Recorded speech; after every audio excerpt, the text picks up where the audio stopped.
Hello. On this episode of Forge and Anvil, I will be joined by an incredible guest named Shi Van Fleet, who survived the Chinese Cultural Revolution underneath Mao. Her story is amazing, and we can all learn a lot from her experience. That being said, we will be taking your questions throughout the stream as we get to them. So ask away in the chat. That being said, without further delay, as I already mentioned, I am joined by Shi Van Fleet. Oh, looks like we lost her for just a moment. Let me bring her back in. All righty. There we go. Okay, we've been having a few small technical issues, so hopefully it will behave for us. But yeah, Shi, if you can hear me, go ahead and introduce yourself to the audience. Yes, I can hear you. Yes, my name is Xi Van Fleet, and I don't know. At first people introduced me as a Virginia mom. Now they more and more they say Cultural Revolution survivor, and both are true. So anyway, I grew up in China and experienced the entire Cultural Revolution, and that was also my schooling. The entire secondary education was in the Cultural Revolution, and after that I was sent to the countryside uh, by Mao, and as all the urban youth to get our re-education from the peasants. And only after Mao died and Deng Xiaoping and the leader, the new leader, and he was a reformer, and he restored things back to normal, and I was able to go to college. And in 1989, I was able to get my student visa to come here to study, and that is a long time ago. And of course, I stayed and I got married and. To my American husband, you can see from my name, and worked, and everything just seemed to be fine until I started to notice things, kind of remind me of Cultural Revolution, but the real turning point was 2020, like most people, and so I saw what happening in front of eyes were the repeat of the Chinese Cultural Revolution, and that when I make a decision that no longer can stand by and become an observer, and I just decided to get involved, and I went to school board in Loudoun County, and that's my really the beginning of my journey, and that's been almost. Oh, looks like we lost Shi again. We'll see if we can get her right back in. Oh, here we go. All righty. Shi, so you cut out for just a little bit there. If you want to just wrap up that last thought. No, it's okay. It's just I've been since then I've been working really hard to get the message out to American people. What's going on today in America, and the woke revolution that everybody by now know about is nothing new. It's something that I experienced when I was in China, and it is the same thing. And what is it? It's just a Marxist revolution. And that is really what we're dealing with. And the Mao's Cultural Revolution destroyed China and brought it to the blink of total collapse. Everything was destroyed on its path, the Chinese civilization, and the people were divided, so divided that the family were broken up, friends become foes, and 27 million lives were lost. And so, and that's what happened in China. And if we keep on the same path, and the same thing will happen here. And I don't think anyone who really understand what it is would not agree with it. But the problem is a lot of people do not understand what is really going on. Why? Because they don't know the history. Because this history was never taught to in school and in colleges, and in general the public do not know, and that's what I'm trying to do, to teach people the history that they never taught. Well, we all of us who are awake definitely appreciate the work that you are doing. I wanted to go through your story in a little bit more detail. So maybe we could just start from the beginning. What's kind of the earliest memories that you have of living in China? And when did you notice? I know you were pretty young, but did you notice when the culture started to shift under the revolution? Yeah. I think for a lot of people, if you ask them, what was your first memory of woke, they probably think, oh my God, that's after the George Floyd Mm. death. And then almost like all of a sudden, right? All of a sudden, we saw. Oh, we lost her again. I believe that she has some spotty connection right now. So looks like she's popping right back in quickly though. Yeah. So we'll Yeah, keep going. yeah. And because the virus of racism is more important for us to fight, it's kind of a sudden thing, right? And the Cultural Revolution, in my memory, was similar. And I was young. Yeah, I was turning 7, and I was in my first grade. And to me, it's also suddenly. And we have what's it called? A big character poster. So it's like a big piece of paper, and people write things on it, and then you put on the wall. And in my school, it's the cafeteria, because that's the only place that has high wall and it's indoor, and you can put things there, kind of like today's social media, so everyone can see.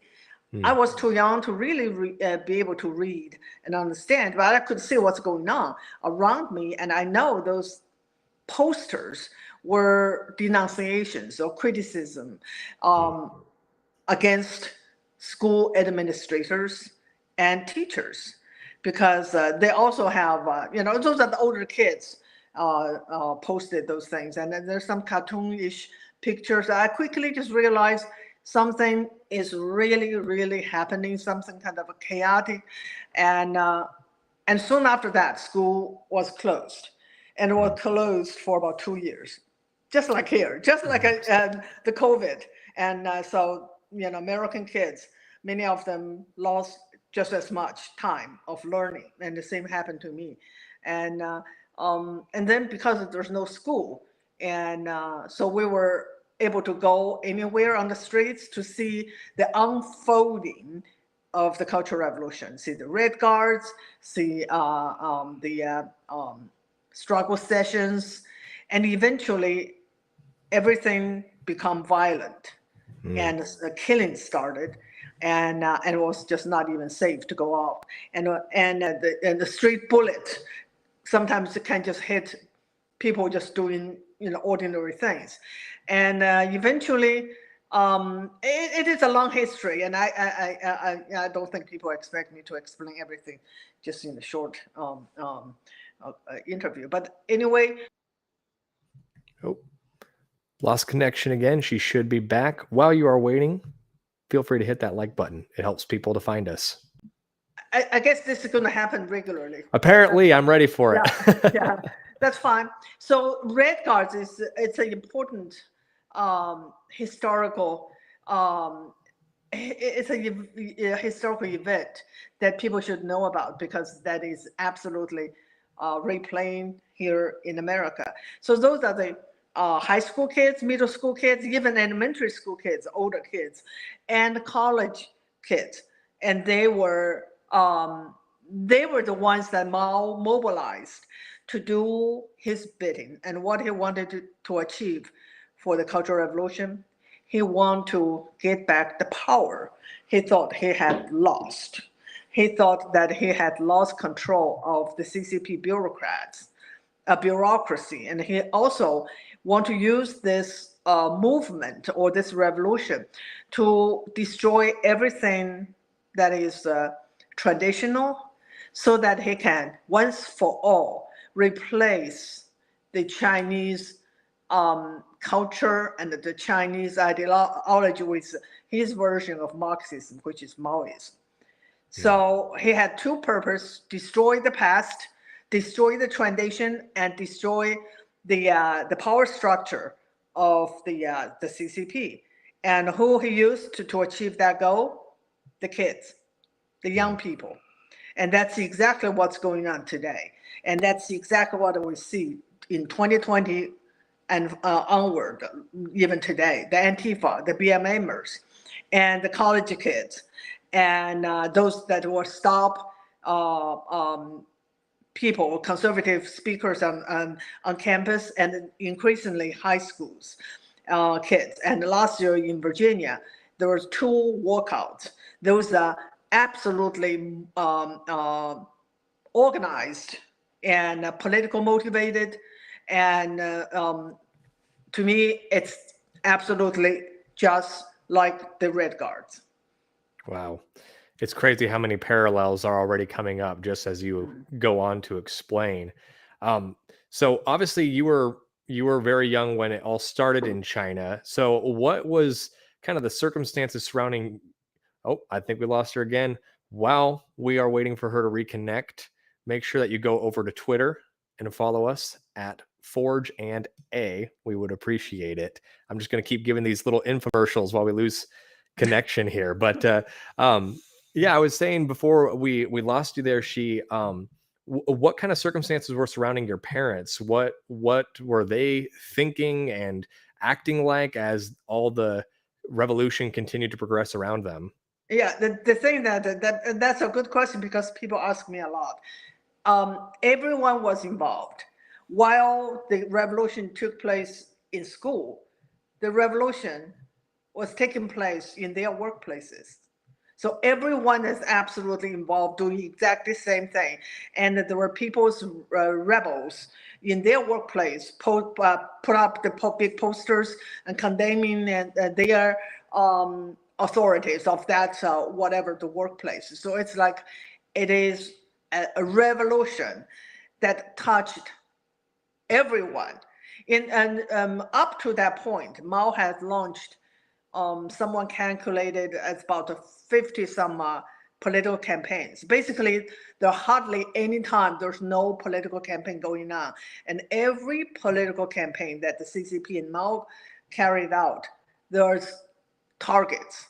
And those targets are the people who will become the victim, and some of them lost their lives or put in the labor camp. But mostly it's a certain group, a group of intellectuals or group of landlords, the people with money and wealth. But cultural revolution is everybody. So it's just absolutely touched everyone's life. And I thought it's kind of funny. Today I become like the oddity. Oh, she experienced cultural revolution.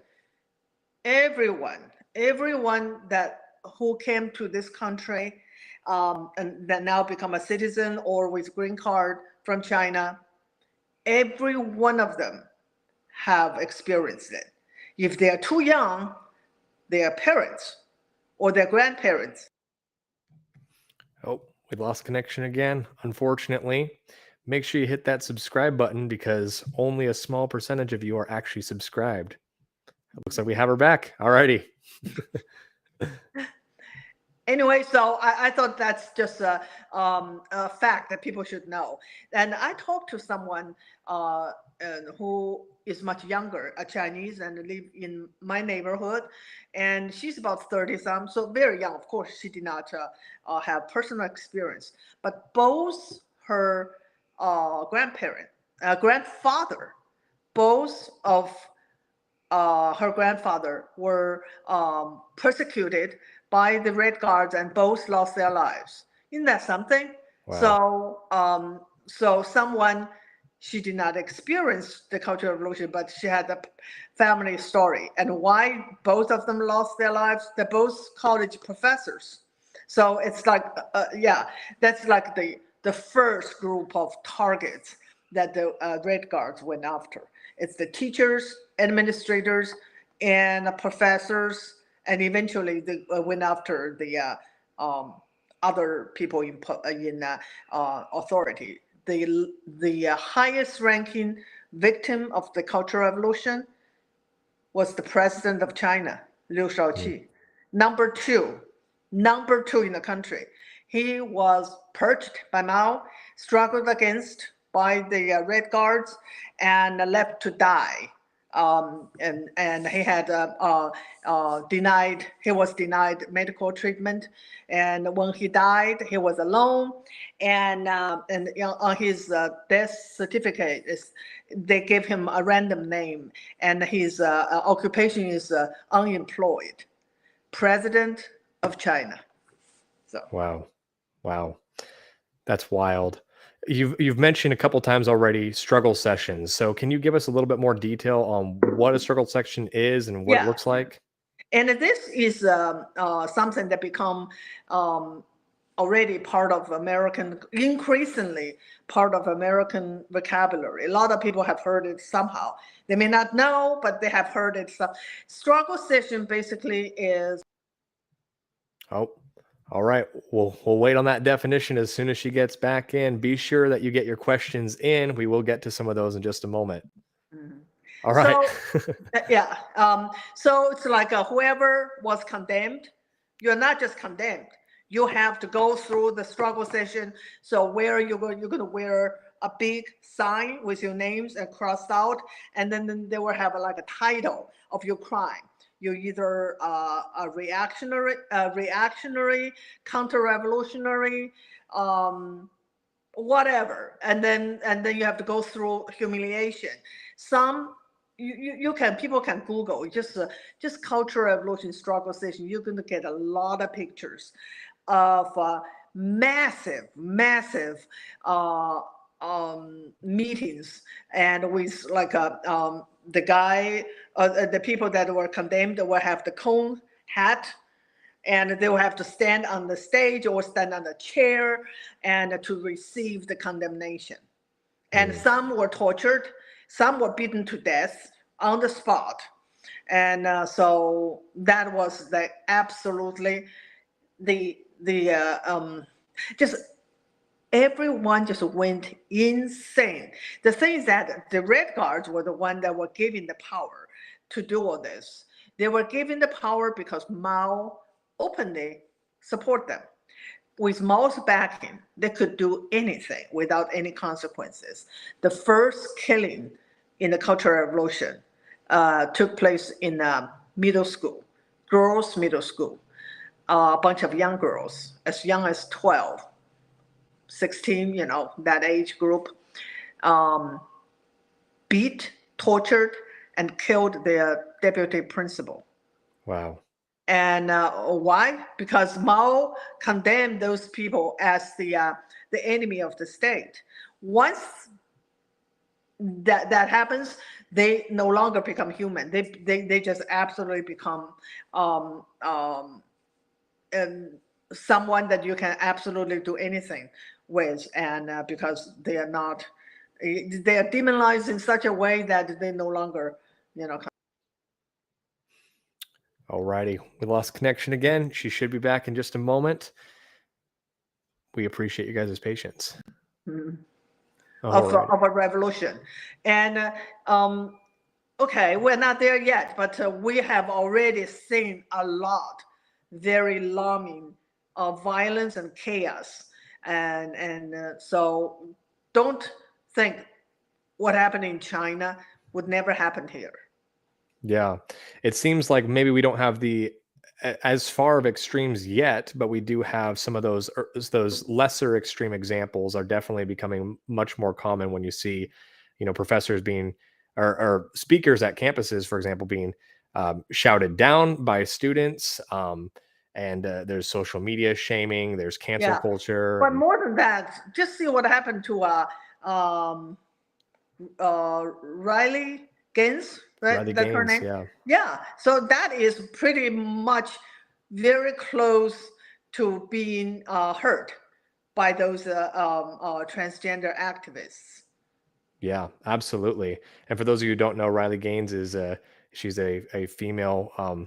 She was a swimmer for Kentucky University. I believe it's Kentucky State University. Could be wrong about that. Feel free to fact check me if you want.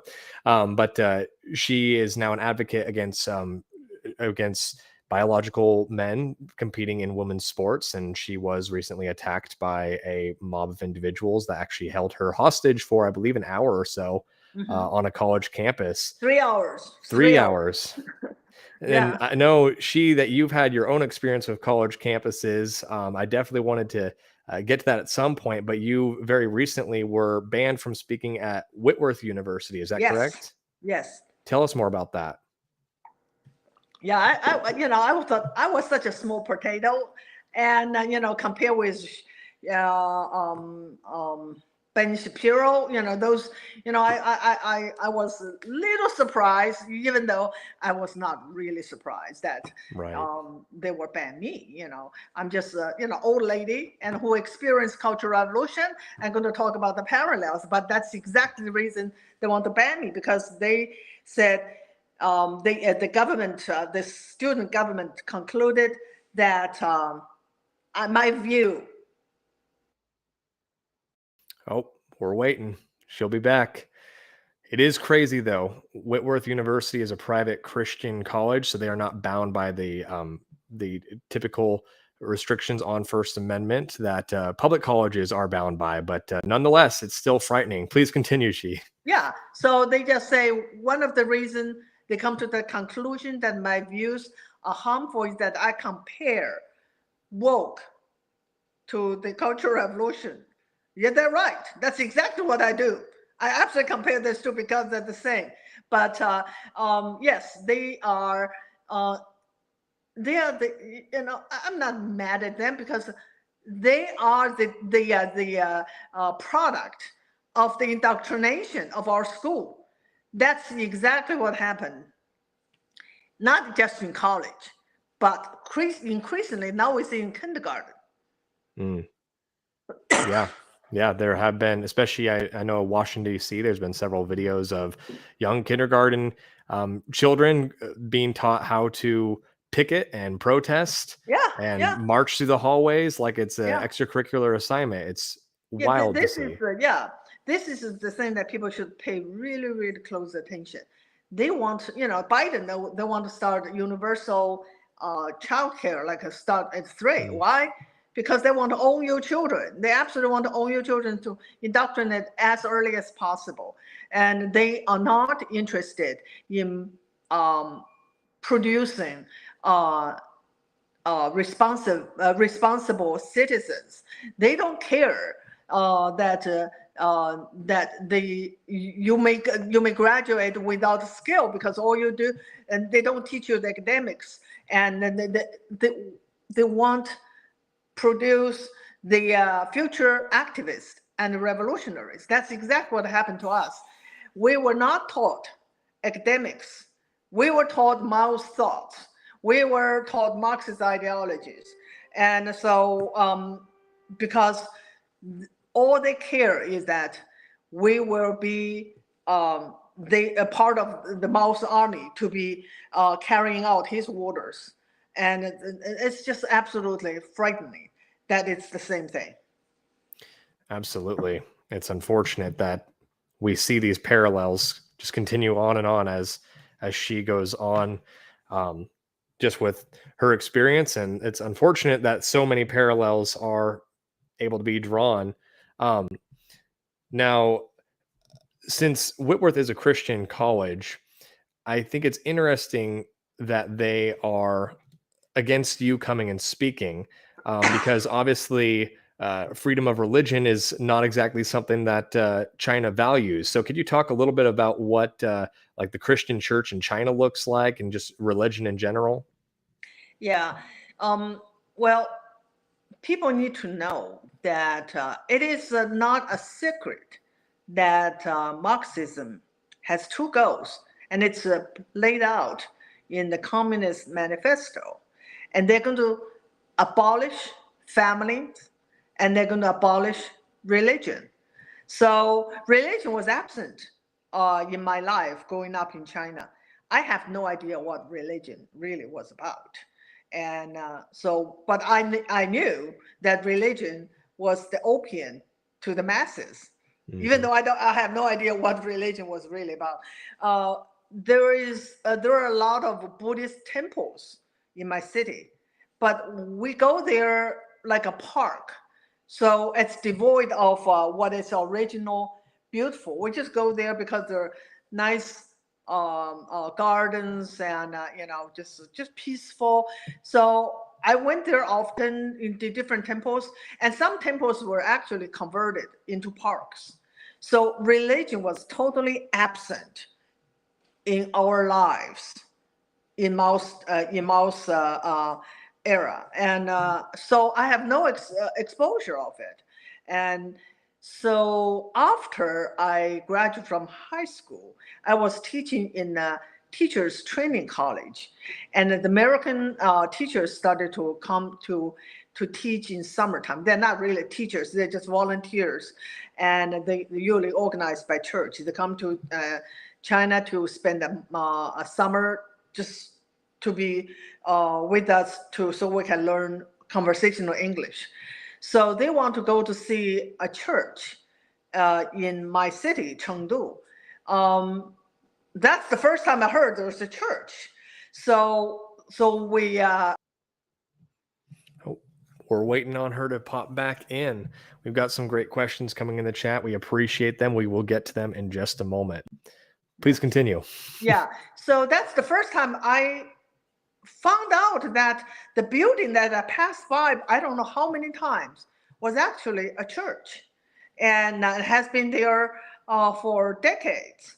And when I went there, and I was like really surprised. My goodness, there was church in my city.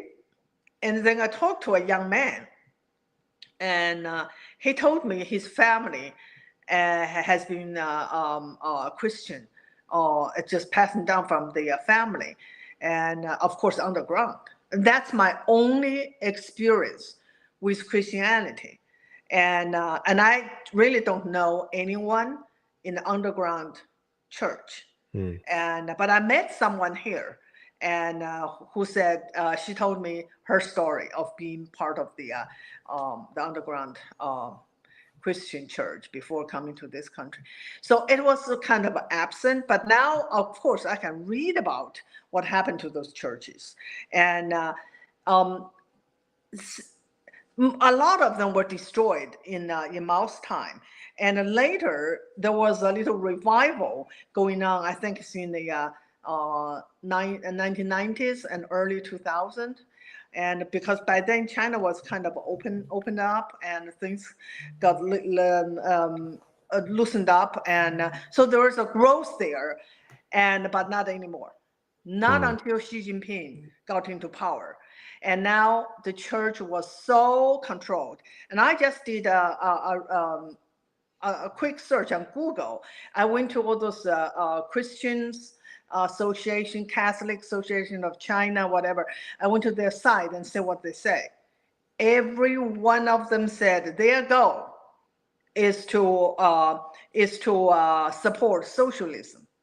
And I also went to a Buddhist association and see what they say. Every one of them said their goal is to support socialism. So basically, they are already hijacked and controlled by the CCP, and in the church or.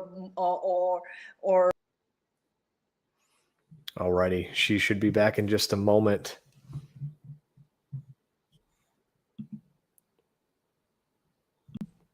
So they have party committee in those organizations, in those religious organizations, and now the pictures you can just search on Google it, that in church, and they have Mao's and Xi Jinping's portrait in the church next to the cross. Wow, that's wild. And it's interesting because so many Christians today in America, they have a fear of being political because they don't want to come across as putting their faith in the state. But ironically, it seems like a lack of a church present actually creates just a state church instead that worships whoever is head of the country at the time. Yeah, there are too many church who are going woke, or too many church who pretend nothing is happening. They can just go on with their business. And in the face of tyranny, they are not standing up. And that is kind of like you can make that comparison to what's going on in China. But of course, in China, they have no choices. But if you don't stand up, that's what they're going to end up with, that you have no choices and the state will take over. Absolutely. Zach Hval in the chat, his chat was very relevant for this part of our conversation. He said, odd for religious groups to endorse these views, seen as, historically speaking, religious groups are among the first to get gulagged.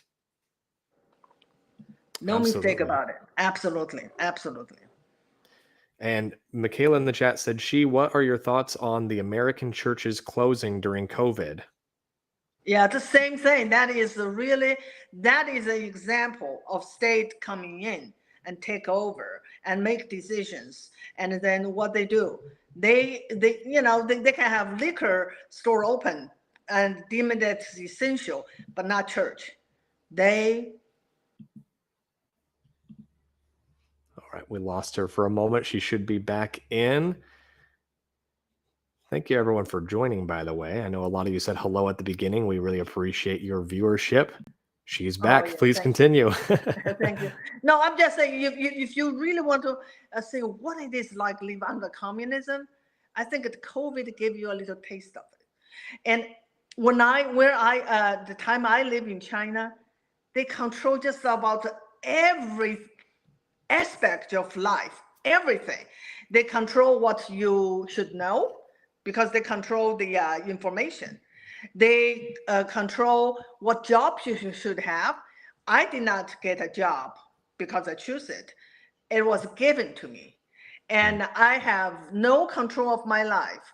And everything was rationed, food, even toothpaste. And then later, they had this one-child policy. You can't have another baby. And so, how many babies were aborted since the one-child policy? 400 million. The population, wow. more population than our country. Yeah, and everything is absolutely controlled. There was neighborhood committee that will catch people who look like little pregnant and women. I mean, women pregnant. Not just a person pregnant. Yeah.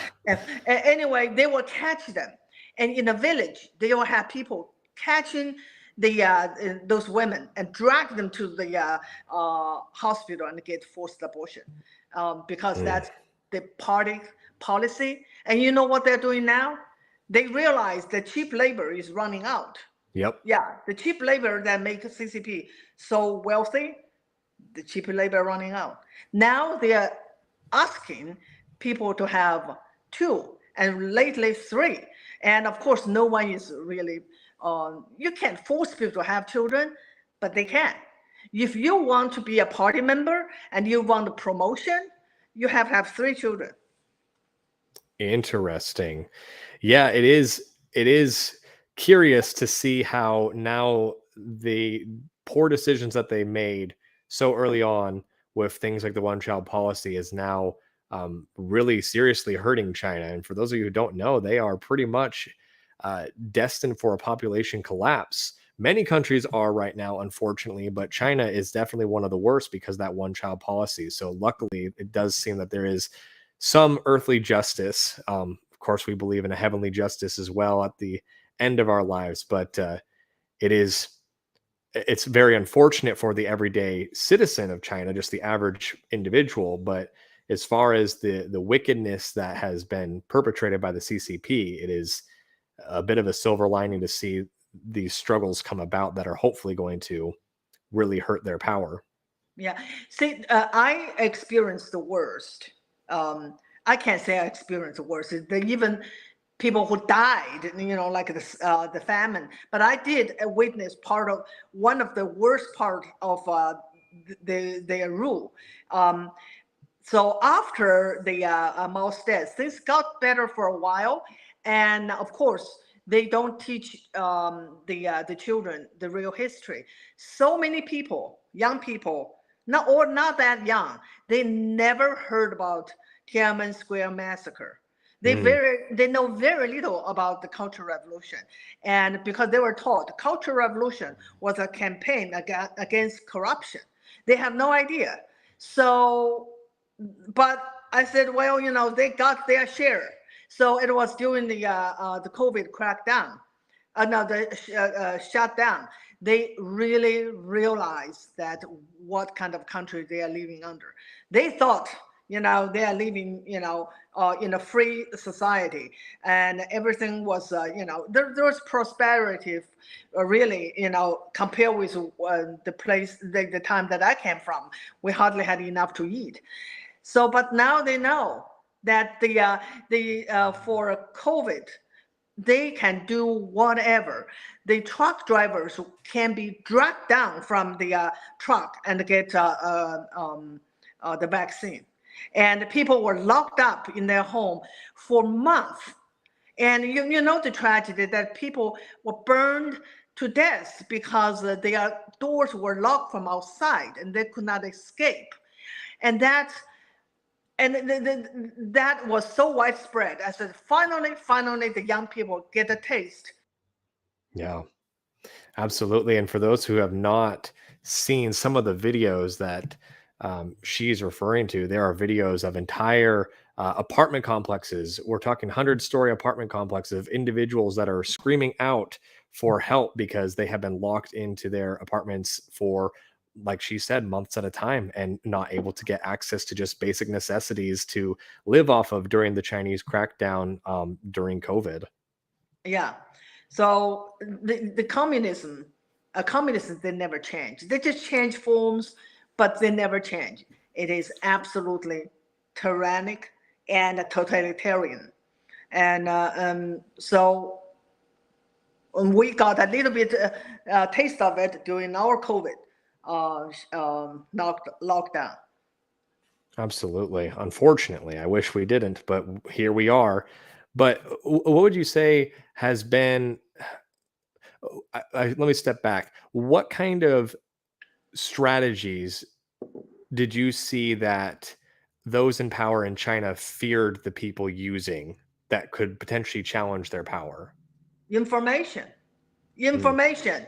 That's why I don't know how many people know, but I'm surprised, and that when I talk to people, they don't know that Chinese people, with all this high tech, and with all this kind of internet and communication, satellite and everything, they cannot get information from outside world. And as soon as you landed in China, like I used to go to China every year until the COVID time. As soon as you landed, your phone, there's no Google, there's no Twitter, there's no YouTube, there's no email, Gmail, there's nothing, and you're just absolutely locked out of the outside world. And today it's even worse. And some people use the software to go what they call over the wall, the Great Firewall that the American technology helped them to build, and also some of the American company helped CCP to build to lock people inside China, and so they have no. Looks like we lost Xi again, but it is unfortunate that we hear the partnership of different American companies, because the parallels that she's talking about honestly remind me more of North Korea. And we hear a lot about North Korea from both the left and the right here in America, but we rarely hear about China. And a lot of that is because they benefit from so much that cheap labor, which is why we see companies partnering to help the CCP to keep people locked in, as you said. Mm-hmm. Yeah, I don't know where I was, but anyway. Oh yeah. Of course,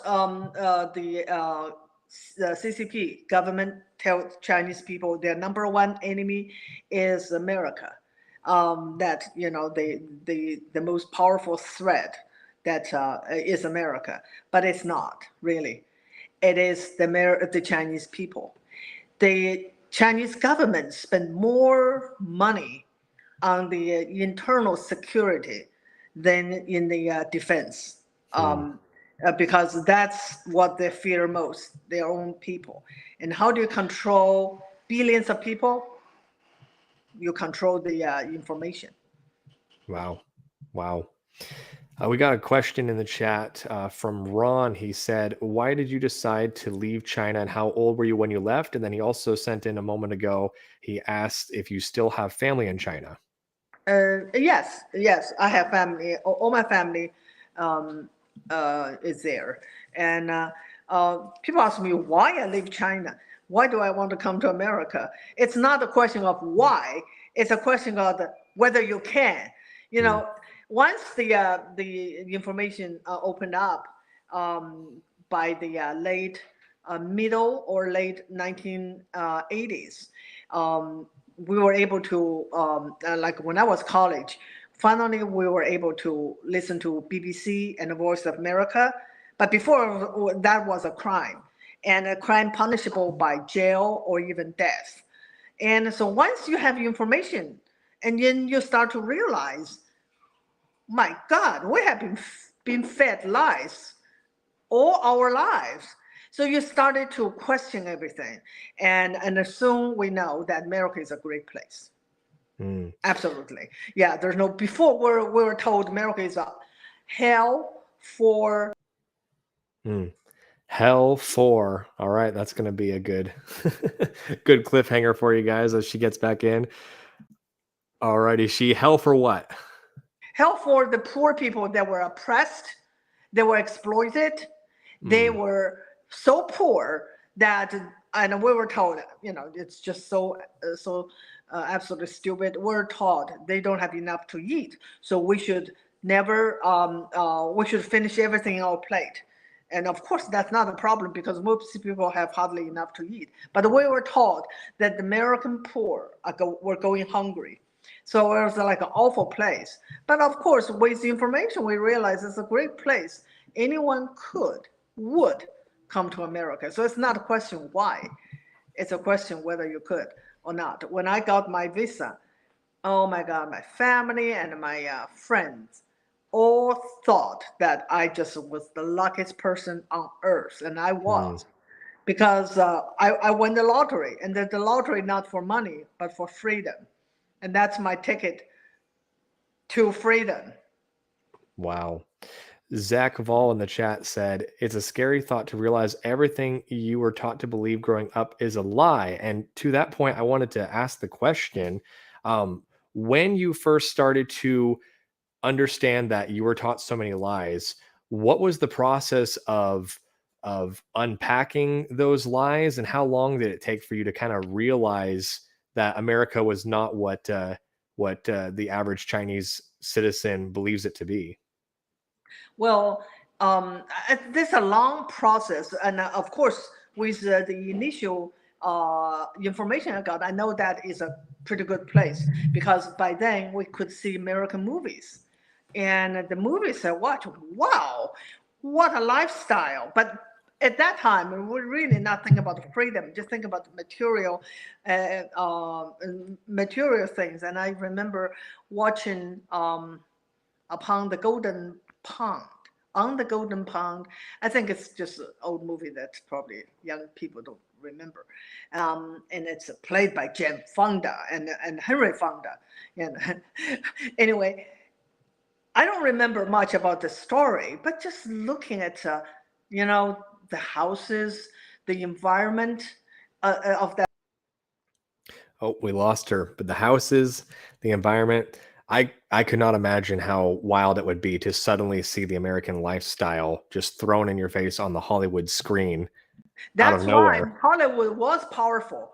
Hollywood used to project the image of America is about. And to us, it's just like a dreamland, but not anymore. Now we know what Hollywood has been doing today, And but Yeah. anyway, so the process is like, I know it's a good place, but what freedom is about, and that took much longer.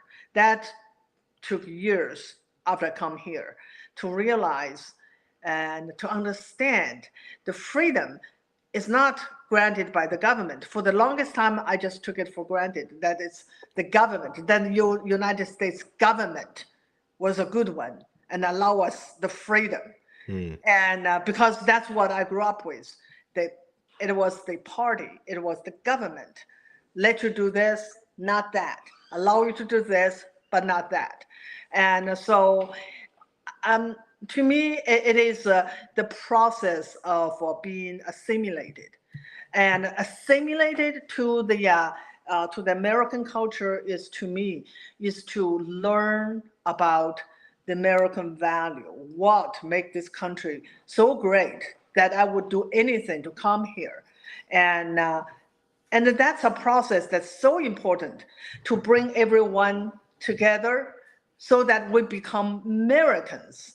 But that, the left has been trying to stop that by promoting multicultural. So you come here, you come to this country, they say your culture is just as important as American culture. We're just all the same, so we become what? Become tribes. And so that's why I think assimilation, that the word simulation, right? It is simulation. Yeah, it's so important. And that's what they left, trying to replace it with multiculturalism. The first time I heard multiculturalism, and then, in my workplace. We lost Xi, but she'll be back in just a second. That is an interesting note, though. Intentional tribalism is not healthy for a country. That's why, the famous phrase, house divided cannot stand. Yeah. And so I think my understanding is such a long process, and also just because I really, really want to understand why America is so great. I know it's great, but why? And that is missing today. And we have, of course, today we have illegal migrants coming in, but even the legal immigrants, we really have to help them to understand what this country is about. A lot of people just, there's a lot of Chinese just like me come at the same time. They never bother to find out because there's a lot of people just want to have a good life. But why you can have a good life here? In China, you can make billions, and the government can take away. And if you know anything about Jack Ma, he was the now today he's living in Japan, and his company was just pretty much taken over by the government. And for those who don't know, Jack Ma was basically like a kind of a Elon Musk, Mark Zuckerberg kind of archetype in China. And overnight, he vanished and disappeared for a while. I think he came back to the spotlight recently, but he's lost his millions and. Yeah, lost whatever, I don't know, but at least he lost his company. Now he's lives in Japan, and at least he managed to get out of there physically, because you never know what's going to happen to you. They can just do whatever and give you just accusing you of anything and end up in jail. Very easy, no problem. So what are your thoughts on Hollywood? Because you talked about that a moment ago, and now Hollywood, it's been proven that they have some very deep ties to China, at least in terms of China's influence on what Hollywood produces. So what comes to your mind when you think of Hollywood now actively working against American values? Well, I haven't watched any Hollywood movies for probably up to 10 years because I'm I just noticed things like just. Oh, we lost her. She'll be back. Another question that I'm going to have for Xi in a moment is about the assimilation and how we can help individuals to assimilate. But please continue on about Hollywood. I just stopped watching it. I do. I don't watch any of their movies, and I know that Hollywood have a big market in China. Because of that, they are totally. They're just too greedy. They just want the money, and they don't care about value. They don't care about American value. So a lot of times they will just have to go by what is allowed by the CCP in Mm. order to have that market. And for example, I think there's a movie, because I don't watch them, I don't know. It's something about communism, so they have to portray that as if in North Korea, but not China. But the original script is something happened in China, something like Yeah, that. that was Red Dawn is the movie that I you're don't thinking know. I of. don't. Yeah, there was a remake, and I believe the remake is North Korea invading. I believe the original, it was either Soviet Russia or it may have been China, but either way, those two countries both have a long history of violating human rights, and either way, Hollywood is willing to sort of pick on the small bully of North Yeah. Korea, so that they don't actually talk about the real bully on the block, which is China. And also they are portrait of American society. The rich are evil, the poor are righteous. And it's Mm. just like what I grew up watching, the propaganda movie in China, and a class struggle, and so I just stopped watching it. So I really can't give you examples because I don't watch them. Yeah, I don't blame you. That's not a bad thing to avoid. You mentioned earlier about how we should really try to help people with assimilation. So, as someone who went through proper assimilation, and you said it took a while, what kind of things do you wish would have been done for you that could have helped you to assimilate faster? Yeah, because I come here as an adult, so I did not go through schools. I think the best is teaching American values in school. Hmm. American values in school. We'll get her back in just a moment here, but it is interesting if we are able to help individuals assimilate. Like she said, it's not just illegal immigration that is an issue. It is the idea that people are coming from all over the globe and they have all different kinds of cultures that they are bringing here, and not all cultures are equal. As much as the idea sounds offensive to some individuals, it's unfortunately just the truth, as we are hearing all about tonight. Yeah, it's not equal. Okay, so the kind of culture I grew up, that is Marxist culture. Is that equal to American culture? And if so, why would I bother to come here? No, it's not.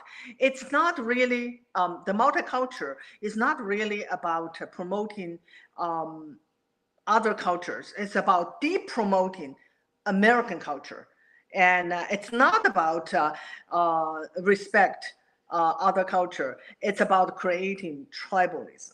So, Mm. and because of left are Marxists, Marxists never come out say something like I want to destroy or I want to destroy the foundation of the society. They always come up with something so deceptive, sounds so wonderful, sounds so noble, and that's why it's kind of hard for people who don't have the history, the knowledge of the history, to see through it.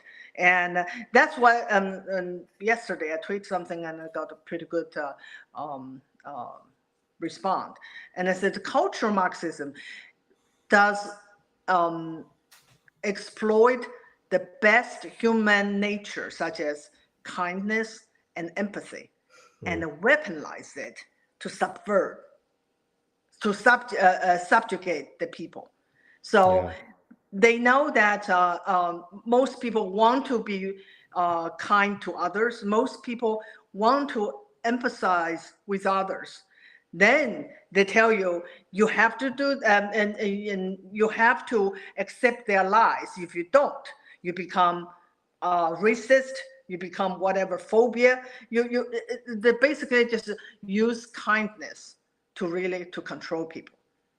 Absolutely. And unfortunately, the main weakness that Americans have is the conversation surrounding race, because in China, a lot of that revolution took place because they were able to get the lower class upset with the middle class and the upper class, and it was really just class warfare. Whereas that same strategy did not work in America until a lot of these individuals that have this Marxist beliefs started to focus in on, instead of class, focus in on race. And that's where we've really seen a lot of the division hit America, is when we started talking about race.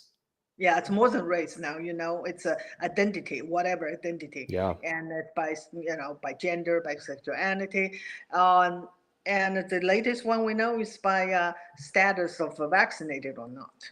If you're Yeah. not, you're enemy of the state. Absolutely. And unfortunately, the people in charge always do want to keep the people divided against one another, because the reality is, just like you said a moment ago, and I thought that was a really interesting point. You said that the CCP spends more on internal security, keeping the people under control, than they do on their actual military for outside threats. And it's really just ultimately because if the people are united against the government, ultimately that is a bigger threat to Yeah, the government's power than an outside country deciding to wage war. same here, right? If you can divide people into endless identity and let them fight each other, that's much easier to control. Absolutely. Ron in the chat said, maybe you said it and I missed it. What do you believe is the source of American freedom/liberty, if not from the government? Well, I thought we all know it's from the founding principle and deeply rooted in Christianity, that we were created in the image of God. That means Amen. we are equal in God's eye, and our rights are from God, not from government. And that took me forever to understand, and how powerful it is. And I just want to tell, once we are almost there, I want to tell you a story. So when I grew up in China, and abortion was just like so common. I have people around me, almost all of them had abortion at one time, many have multiple times. Oh, we lost her. She'll be right back, I'm sure. It is wonderful to know that she believes that our equality comes from our creator and our rights come from our creator. Please go ahead, She. Oh yeah. So I was studying in the Catholic University of America for my library science degree. And I remember having this conversation. I work in the library, and the people that work there, the staff, they're Catholics. So we talk about the abortion. And so they were just talking about that was wrong. I said, I don't know. I don't think it's anything wrong with abortion. It's just, if you don't want to have that baby, or even the government saying you should not have the baby, what's wrong with killing the fetus, right? And they said, but it's valuable. I said, well, you think it's valuable, but the others don't. And so they were kind of like disappointed that they could not, that I don't see what their point. Now I know why. Because if you don't think that the rights, and we are all created by God, and the rights is from God, and we don't have any rights to kill that fetus, which is a baby. And so that to me is like a very, very, it take a long time for me to get there and to understand what I took human life, the way I thought about human life is exactly what the CCP think about human life. Nothing, that was nothing. But any society, any civilization, without that moral compass, then we can do anything. We can not kill just the fetus. We can kill our fellow citizens, and that's what happened in China. So I don't know. I think it's off topic. I don't know, but I just feel like those are the things that that is the American value, deep rooted in the founding of our country. Yeah, absolutely. And that's a lot of what this podcast tries to focus in on, is just the importance of people of faith being aware of the issues of the time, not because we want to put our faith in politics, because ultimately our faith is in Jesus Christ, but there is still a place for individuals who have a faith background to go into the public square, because ultimately, when we completely surrender the public square to individuals who do not have faith, then ultimately we get a faithless culture, which is what she has experienced throughout her time in China. Yeah. Now, there's actually a question earlier on in the night that I wanted to get to. They asked, is it true that Mao outlawed, this was Shara Joel, outlawed kitchens in an effort to undermine the nuclear family? Yes. Can you imagine it? Wow. Absolutely. That was a campaign that took place in 1950s, and that's sorry.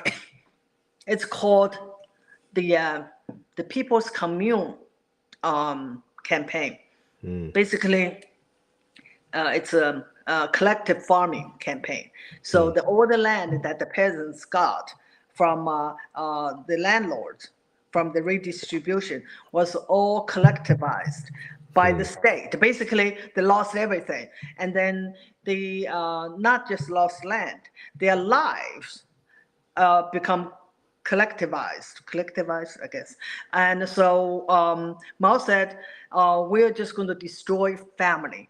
We're going to mm, live collectively. And so in the countryside, private kitchen was banned. Everyone has to hand out their grain, hand out the utensils, hand out their stools and the tables and whatever. Have this big commune. It's called big dining. So everyone together. mm. Wow. That's crazy. It's interesting too how nowadays we see the push for banning things like gas stoves. And it's not that it's the exact same thing of necessarily trying to um, repeat that exact campaign, but of course it is still the principle of someone in elected office trying to control something as small as what you use to cook your food with. Yeah. We think it can't come here, but it currently is. That is happening in New York right as we speak. In fact, for those who were not aware, originally the ban on the gas stoves was kind of just thrown out by the White House, I believe it was in the beginning, and then they walked it back when a bunch of people got upset, said it was all a conspiracy theory, and now months later, New York City is currently in the process of banning gas stoves. Yeah. The government, you can say the government can make all this decision for us, and they absolutely rule over us if we don't stop it. Absolutely. Michaela in the chat said, she was your pursuit of faith, something that corrected a lot of that brainwashing about God given rights and so on? I have to say, um, I'm not a Christian. I think that Mao did such. I talked to other people that from China too. They said Mao did such a good job cleaning our brain that it's kind of hard for us to become religious. I Mm, understand Christianity from a very rational point mm, of view, rather than becoming a Christian. I'm still going through the process, and I'm not quite there yet. mm. But I absolutely rationally understand how important Christianity is to this country. Yeah. And that's fair. And the reality is, not everyone who lives in America is going to become a Christian. But it's interesting to see someone such as yourself who does not call yourself a Christian, but you are still able to see that part of our history, because so many people nowadays try to pretend that that was never part of our history. Yes, yes, And they don't realize that the Christian ethics is a lot of what got our country to be as free as it has been over the last couple hundred years. And the reality is, you don't need to believe in Christianity to still recognize that a Christian nation is a freer nation than an atheistic nation such as China. yeah. I Yeah. think people should really understand it. That's why, because because our founding principle, which is again rooted in Christianity, see that we are as individual and our rights from God That's why anyone can. Oh, we lost her. Well, either way, it is encouraging to see that she was able to see that part of our history. Please continue on, Xi. Yeah, I just said that. Yeah, it's the country that we live in allow anyone practice whatever religion, and that's not the case in other countries. Yeah, absolutely. Well, Xi, we will continue to pray for you and hope that you will one day, decide to become a Christian. But of course, either way, we still appreciate all the work that you have done for spreading freedom. We believe on this podcast that Christianity is the stream that all streams of freedom come Yes, from. yes. And ultimately, it, like you said, it is rational. And that's what's so interesting to me. You use that word rational, and our faith is very rational. When you look at nature, just the complexity of nature, to not see a design, it's hard to not see a design, how well I nature totally agree. does. It's not random. It's not random. Absolutely. So it sounds like you believe in some sort of I do. higher power for sure. do. Just working on what that is still. Is that right? Yeah. Wonderful. Well, we're going to continue to pray for your spiritual journey.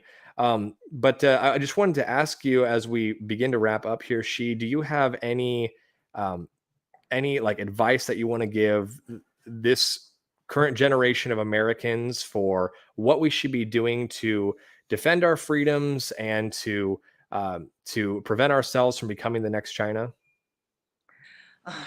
Ask for a recipe for solution. We're all working on it, but to me, I think, and what I can do, and what I think is most important, is educate people, and really educate people and let them understand what is going on. It's nothing new. A lot of people thought this is new. What happened? 2020. What's going on? And to let them understand this is nothing new. This happened before. That's why it's so important, so important to teach them the education that they never had. That Oh, we lost her. She'll be back. Teach the education that we never had. Information is the most powerful tool. Please continue, Xi. Yeah, I absolutely, to learn history, the real history, and is the most powerful tool for us to fight back. And I am here to try to get the message out, and I'm here to talk about history, but it's not history that I learned from a book or history that I did my research on. It is a history that I experienced. It is a history that I lived through. And I hope that will give people a more kind of like pay more attention. Say, okay, it's not, she really know what she's talking about. I do. I absolutely do, because I lived through it. Yeah, absolutely. Well, I know that you have been an outspoken advocate for protecting our freedom and trying to wake people up. Do you have any current projects that you're working on? Are you in the middle of writing a book? Or I know you've been on a lot of different podcasts, but I believe you are in the midst of currently releasing a book. Is that right? Yes, it will be available in October, and so it's already in Amazon. And you Okay. can find it by searching my name, and the title is Mouse America, a Survivor's Warning. And in that book, all I did is lay out the parallels. That's what I want people to see. And so it's not a history book, but it's a lot of history in it. And I just really compare the two revolutions. Wow. Well, everyone make sure you go and pick up a copy, because that is absolutely something that more people need to be aware of. That's the kind of book that more people need to get their hands on, because your story is incredible, and you are a joy to speak to. It's been an absolute privilege to have you on the podcast. Aside from your book, where can people find you to keep up with everything you're doing? Twitter, please.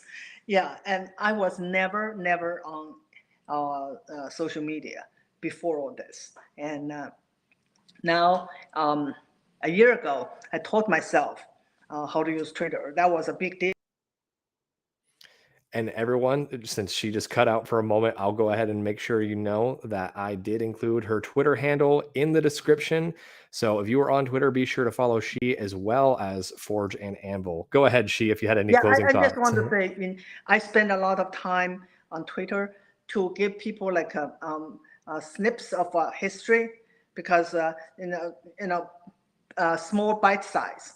And I think a lot of people give me the feedback, say, well, never know that, did not know that before.